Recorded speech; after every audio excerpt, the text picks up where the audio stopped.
नमस्कार, आपके साथ मैं हूं सुमेरा खान। एटम बम, बस इसी हथियार की चर्चा है, इसी हथियार की नुमाइश की जा रही है और इसी हथियार के इस्तेमाल का खतरा है। रूस के राष्ट्रपति व्लादिमीर पुतिन अपने न्यूक्लियर ब्रीफकेस को अपने साथ हर जगह लेकर जा रहे हैं, उसकी खुलेआम नुमाइश कर रहे हैं। चीन के शी जिनपिंग ने 100 न्यूक्लियर मिसाइलें अमेरिका की तरफ तान रखी हैं। ताइवान भी चीन के एटमी टारगेट पर है।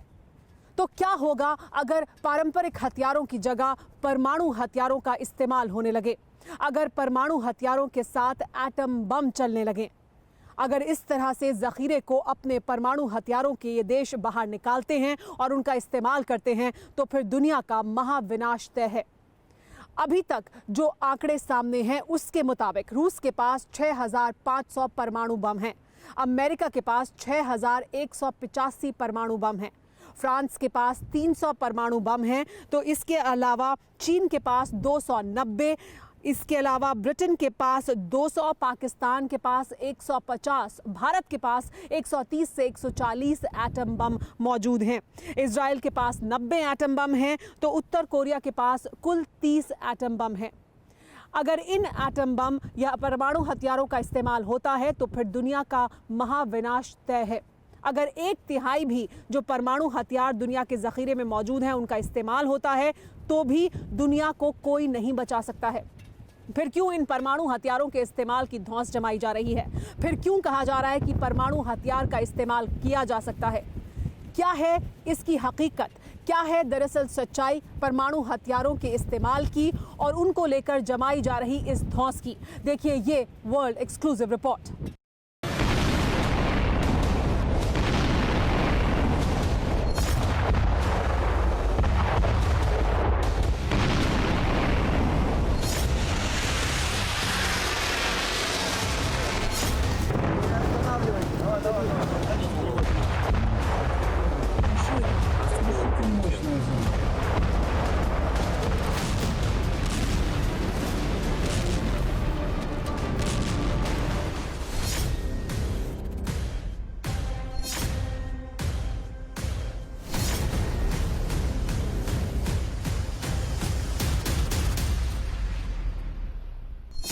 युद्ध ऐसे कभी नहीं हुआ। युद्ध इस तरह तो नहीं लड़ा गया।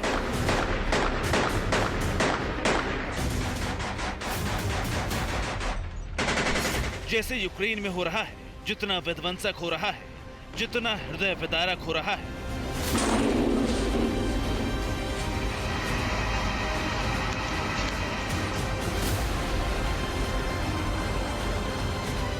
बेगुनाहों की बलि ली जा रही है।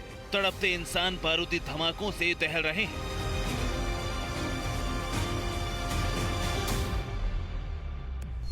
बरखच्चे उड़े शव,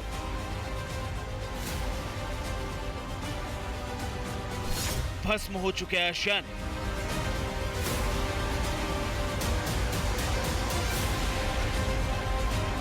खंडहर बने शहर ही यूक्रेन की पहचान बन चुके हैं। यूक्रेन में इंसानों पर जो गुजर रही है उसकी कल्पना भी रूह कंपा देगी।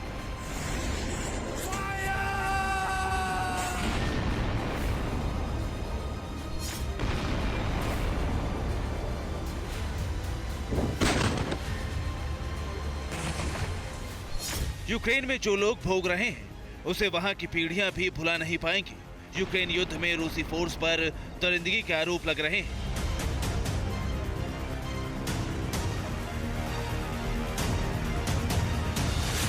महिलाओं के साथ जो सलूक किया जा रहा है वो इंसान तो कतई नहीं कर सकते। गर्भवती महिलाओं को नहीं बख्शा जा रहा है। कीव से मारियोपोल तक चेचन लड़ा के राक्षसी हमले कर रहे हैं, मगर इस हवानियत को रोकने वाला कोई नहीं। इन आरोपों की कोई सुनवाई तक नहीं हो रही।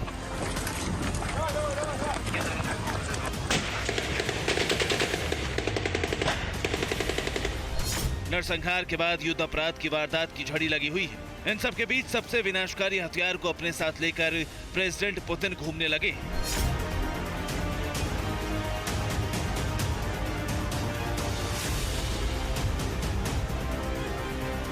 इस काले ब्रीफकेस के साथ व्लादिमीर पुतिन हर मौके पर दिख रहे हैं। इस काले ब्रीफकेस का नाम चेगेट है। इसे प्रेसिडेंट पुतिन का न्यूक्लियर फुटबॉल कहा जाता है। चेगेट रूस के राष्ट्रपति के पास हर वक्त मौजूद रहता है, यात्रा पर, दौरों पर, मीटिंग्स में, मंचों पर और यहाँ तक कि उनके बेडरूम में भी। इस न्यूक्लियर ब्रीफकेस को पुतिन सरेआम लेकर घूमने लगे हैं। बेलारूस के तानाशाह लुकाशेंकी से मीटिंग हो या किसी प्रोग्राम में मौजूद हो, पुतिन के इर्द गिर्द ये काला ब्रीफकेस लगातार दिखेगा। तो क्या पुतिन एटम युद्ध के मोड में आ चुके हैं?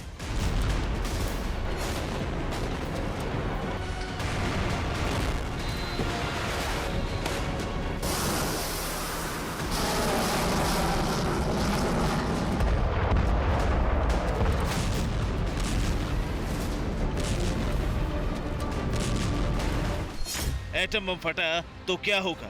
एटम बम गिरता है और कुछ पलों के भीतर समंदर आसमान छूने के लिए बौखला जाता है।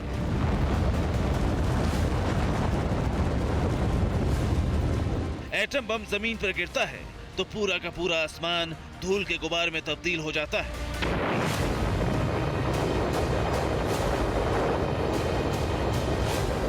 एटम बम किसी शहर पर गिरता है तो उस शहर के जर्रे जर्रे में कहर की निशानियां पीढ़ी दर पीढ़ी देखती है।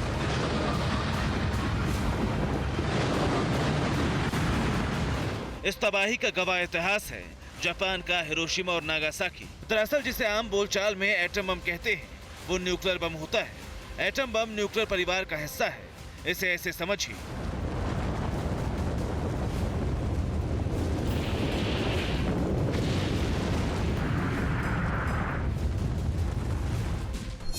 न्यूक्लियर बम 3 तरह के होते हैं, एटम बम, हाइड्रोजन बम और कोबाल्ट बम। ये एटम बम धमाके के बाद बना मशरूम है जिसकी याद भर से इंसानियत करहा उठती है। जलजला लाने वाला, धूल के गुबार वाला, 8 किलोमीटर तक शहर को शमशान बनाने वाले इस धमाके के लिए यूरेनियम बम का इस्तेमाल हुआ था।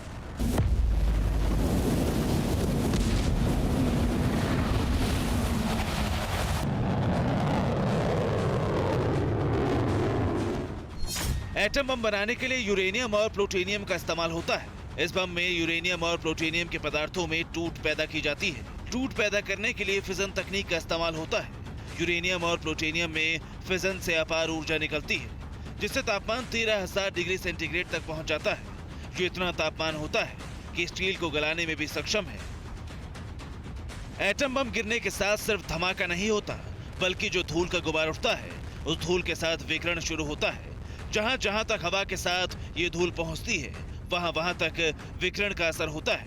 इसे आप ऐसे समझिए कि हिरोशिमा धमाके का असर 8 किलोमीटर के दायरे में हुआ।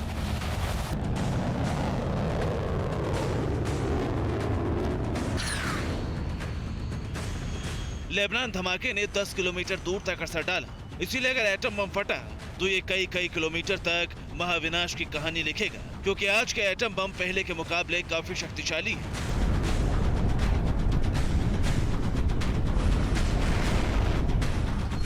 रूस के एटमी गोदाम में हाइड्रोजन बम की भरमार है। कितने बम से रूस दुनिया दहला सकता है ये भी जानिए। इन हथियारों को कैसे दागा जाएगा ये भी समझिए।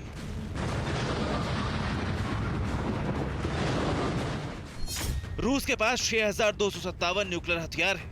इसमें 1,185 इंटरकॉन्टिनेंटल बैलिस्टिक मिसाइलों से लैस है। 800 बम ऐसी बैलिस्टिक मिसाइलों में है जो पनडुब्बियों से दागी जाती है। इसके अलावा 580 परमाणु बम बॉम्बर से ड्रॉप किए जा सकते हैं। पुतिन 1600 परमाणु बम का इस्तेमाल जब चाहे तब कर सकते हैं। वहीं रूस ने 4,497 परमाणु बमों को रिजर्व में रखा है। रूस ने 1700 परमाणु बमों को एक्सपायर्ड मानकर रिटायर कर दिया है। रूस हो या चीन, दोनों की परमाणु शक्ति डरावनी है। चीन ने हाल ही में न्यूक्लियर वेपन में जबरदस्त इजाफा किया है। ड्रैगन की रॉकेट फोर्स में एटमी मिसाइलों का गोदाम बनाया गया है।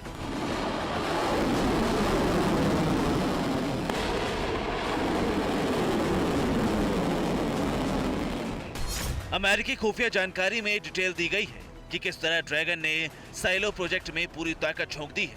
चीन के उत्तरी गांसू प्रांत के ग्रामीण इलाके यूमेन में एक मिसाइल साइलो फील्ड की तस्वीरें पेंटागन ने रिलीज की है। इस फील्ड में चीनी न्यूक्लियर मिसाइल साइलो का सीक्रेट गोदाम है। इस लोकेशन का ब्यौरा देकर सुपर पावर ने आशंका जताई है कि चीन साल 2030 तक 1000 से ज्यादा न्यूक्लियर साइलो मिसाइल बनाने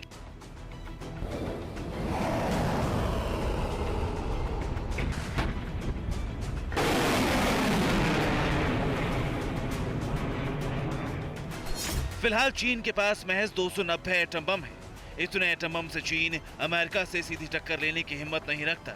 इसीलिए Chinese war policy super power पर ज्वाइंट अटैक की है। रूस से जुगलबंदी कर चीन अमेरिका को बराबर टक्कर देगा। तो क्या पुतिन जब चाहे एटम बम फोड़ सकते हैं? क्या शी जिनपिंग के हाथ में है एटम बम का रिमोट? अमेरिका में एटमी हमले का ऑर्डर कौन और कैसे दे सकता है?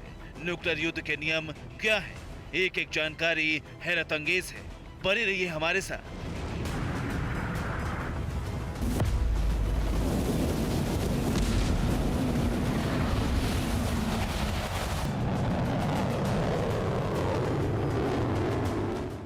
परवाह देश की, सोमवार से शुक्रवार रात 10 बजे TV9 भारतवर्ष पर।